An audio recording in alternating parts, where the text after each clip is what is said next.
ഇന്നലെ രാത്രിയിൽ നാടകീയമായ സംഭവങ്ങളാണ് ഈ കരുനാഗപ്പള്ളി ലോക്കൽ കമ്മിറ്റി ഓഫീസിൽ ഈ സമ്മേളനം നടന്ന ഓഡിറ്റോറിയത്തിൽ ഉണ്ടായത്. ആ ഓഡിറ്റോറിയത്തിന് മുന്നിൽ നിന്ന് നമ്മുടെ പ്രതിനിധി പ്രവീൺ പുരുഷോത്തമൻ തത്സമയം ചേരുന്നുണ്ട്.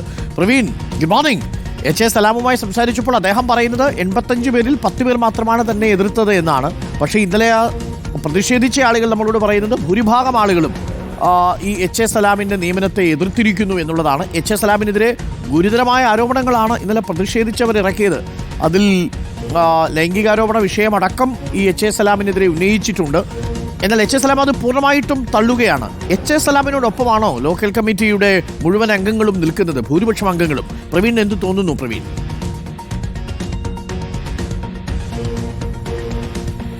Good morning Arun. ഈ കുലശേഖരപുരം ഈ ലോക്കൽ സമ്മേളനം നടന്ന ഒരു ഓഡിറ്റോറിയത്തിന്റെ മുന്നിലാണ് ഞാൻ നിൽക്കുന്നത്. ഇന്നലെയാണ് ഇവിടെ നമ്മളുടെ റിപ്പോർട്ടർ ദിലീപ് ദേവസ്യ ഉൾപ്പെടെ കയ്യേറ്റം ചെയ്യുന്ന സാഹചര്യത്തിലേക്ക് കാര്യങ്ങൾ എത്തിയത്. ഇന്നലെ റിപ്പോർട്ടർ TV സംഘം ഈ ഭാഗത്താണ് ഇന്നലെ റിപ്പോർട്ട് ചെയ്യാൻ വേണ്ടി വന്നത്.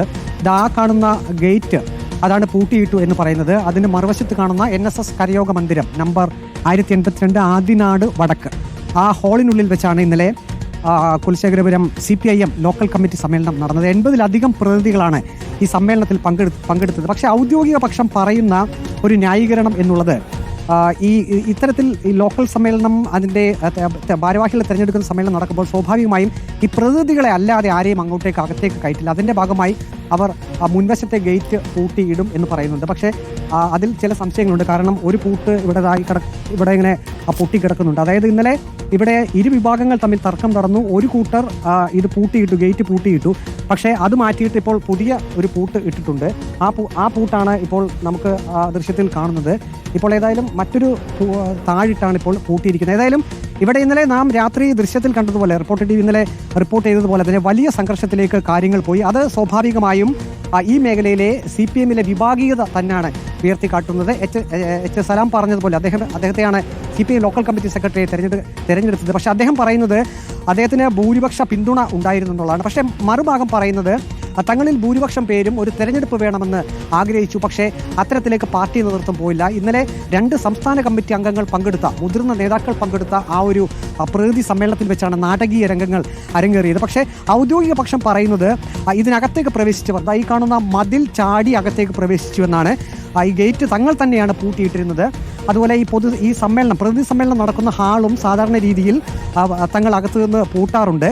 പിന്നീട് ഈ പുറത്ത് വലിയ സംഘർഷം നടക്കുന്നത് കണ്ട് അത് അകത്തെ കാര്യം പ്രവേശിപ്പിക്കാൻ തങ്ങൾ തയ്യാറായില്ല എന്നാണ് ഔദ്യോഗിക പക്ഷം പറയുന്നത്. അതേസമയം തന്നെ ഇവരെ എതിർക്കുന്ന വിഭാഗം പറയുന്നത് ഇന്നലെ ഏകപക്ഷീയമായി തീരുമാനങ്ങളിലേക്ക് പോയി. ഇതിനു മുമ്പ് 18-ാം തീയതി ലോക്കൽ കമ്മിറ്റി പ്രതിനിധി സമ്മേളനം നടത്തിയിരുന്നു. പക്ഷേ അന്ന് തെരഞ്ഞെടുപ്പ് വേണമെന്ന് ഒരു വിഭാഗം ആഗ്രഹിച്ചു. പക്ഷേ ആ രീതിയിലേക്ക് പോയില്ല. അന്നും പ്രതിഷേധം നടന്നിരുന്നു. അതിനെ തുടർന്നാണ് ഇന്നലത്തേക്ക് CPIM ലോക്കൽ കമ്മിറ്റി പ്രതിനിധി സമ്മേളനം മാറ്റിവെച്ചത്. ഏതായാലും ഈ മേഖലയിൽ CPM-ൽ വലിയ പ്രശ്നങ്ങൾ, ആഭ്യന്തര പ്രശ്നങ്ങൾ തന്നെ ഇക്കാരണത്താൽ ഉണ്ടായിരിക്കുന്നു. 2 ചേരി തിരിഞ്ഞുകൊണ്ട് ഔദ്യോഗിക പക്ഷവും ഒപ്പം തന്നെ എതിർചേരിയും അവർ 2 കൂട്ടരും അവരവരുടെ അഭിപ്രായങ്ങളിൽ ഉറച്ചു നിൽക്കുന്നു. പക്ഷേ CPIM ലോക്കൽ കമ്മിറ്റി സെക്രട്ടറിയായി തെരഞ്ഞെടുക്കപ്പെട്ട എച്ച് സലാം പറയുന്നത് താൻ ഏതായാലും ഈ സ്ഥാനത്ത് നിന്ന് മാറാൻ ഉദ്ദേശിക്കുന്നില്ല, ലോക്കൽ കമ്മിറ്റി സെക്രട്ടറിയായി തന്നെ താൻ പ്രവർത്തിക്കുമെന്നുള്ളതാണ്. പക്ഷേ അതിനെ ശക്തമായി എതിർക്കുമെന്നാണ് എതിർ വിഭാഗവും ഇപ്പോൾ പറഞ്ഞിരിക്കുന്നത്. ഏതായാലും വിഭാഗീയത എല്ലാ അതിരുകളും വിട്ട് ഇന്നലെ തെരുവിൽ കലാശിച്ച കഥയാണ് റിപ്പോർട്ടർ TV തത്സമയം പ്രേക്ഷകരിലേക്ക് എത്തിച്ചത്.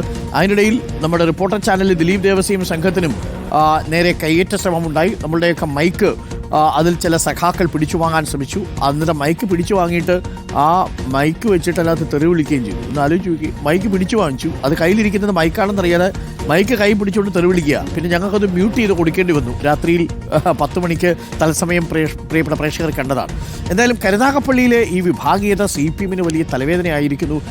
NS-നെ പോലെയുള്ള വലിയ ഇടതുപക്ഷ ബുദ്ധിജീവികളും ഇടതുപക്ഷ പ്രവർത്തകരുമൊക്കെ ജീവിച്ചിരുന്ന ഒരു മണ്ണിൽ ഈ വിഭാഗീയ പ്രവർത്തനം ഉണ്ടാവുന്നത് പാർട്ടിക്ക് എത്രകരം ഗുണമാണെന്ന് അവരാണ് ആലോചിക്കേണ്ടത്. മാത്രമല്ല അത് തെരുവിൽ തല്ലുന്ന രീതിയിലേക്കൊന്നും പാർട്ടിയുടെ ലോക്കൽ സമ്മേളനങ്ങൾ വരാൻ പാടില്ല. അത് പാർട്ടിക്കുള്ളിൽ തന്നെ ഒതുക്കി നിർത്തുന്നതാണ് നല്ലത്. അത് റിപ്പോർട്ട് ചെയ്യാൻ വരുന്ന മാധ്യമപ്രവർത്തകരെ കയ്യേറ്റം ചെയ്യാം എന്നൊക്കെയാണ് ചിലർ കരുതുന്നതെങ്കിൽ ഒക്കെ തൽക്കാലം കയ്യിൽ വെച്ചോളൂ എന്ന് മാത്രമേ നമുക്ക് പറയാനുള്ളൂ. അത് പൊതുസമൂഹത്തിൻ്റെ മധ്യത്തിൽ ഇത്തരമൊരു സംസ്ഥാന നേതാക്കളെ പൂട്ടിയിട്ടു എന്ന് പറയുന്നതിനൊരു വാർത്താ പ്രാധാന്യമുണ്ട്. ആ വാർത്ത ആണ് പ്രേക്ഷകർ ഇപ്പോൾ ഇന്നലെ രാത്രി തത്സമയം കണ്ടത്.